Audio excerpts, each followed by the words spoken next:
So this is Gray and Pie. Pie is a harlequin or recessive pied. Gray is split to recessive pied.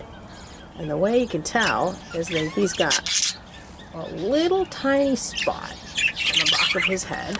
Let's see if you can see it when he turns. It's white. So you see it? And it almost looks like a mistake. It's like one feather. And that indicates that he's split to recessive pied. The dominant pied birds have giant pied markings on them. But recessive pied is very subtle. Now, one of the things about recessive pieds are that the male's cere does not turn blue. It stays pink all their life. It's like their babies. So, Pie is she's a 2015 or 2016. So she's a little older. She's also clearly, I got her from a broker, and she's also clearly was somebody's pet for a very long time. She's very, very tame. I can't get her to just step up onto my finger, but when I handle her, she's so relaxed and calm. It's clear that she's always been a pet. So somebody sold off their pet to the broker, or they probably had to move or got tired of taking care of her or something. But she's a pretty girl, and she's about 60 grams. Gray is not much bigger. He's a little younger. She's probably 2.5 to 3 years old. He's about a year and a half old. But he has a nice feather, and he doesn't weigh 60 grams. He's a little under it, but he looks bigger than her because he has a nice feather. So what I'm looking for from these two is the recessive pieds are hard to come by, and like all the other mutations, the rare mutations, they're inbred to death. So the ones that you find are little teeny tiny things. She's actually a pretty decent specimen at 60 grams. So my goal here is, since he's split, they should have half of their babies should be recessive pied.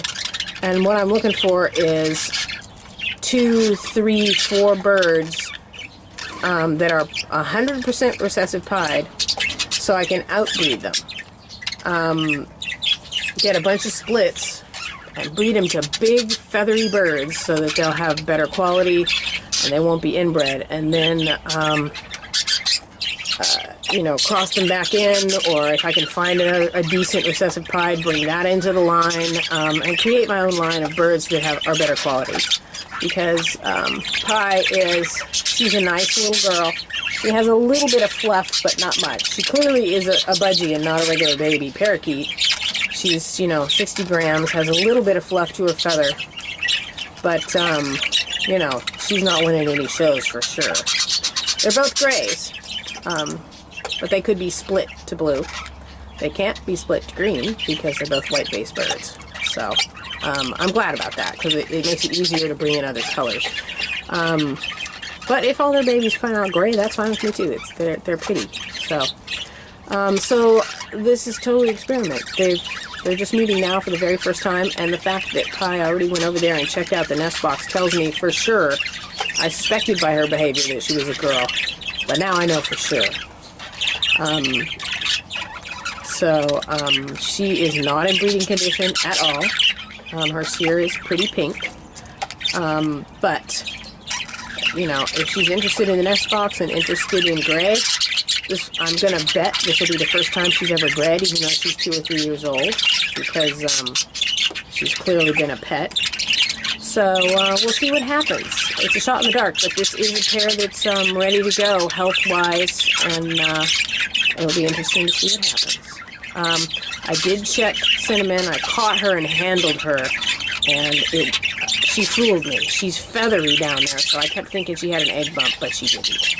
So she and her guy Hardy are out in the bonded pairs flight cage, and they're going to fly around in there and bond, and we'll wait and see if they become more fertile in the summer. In the springtime, later in the springtime.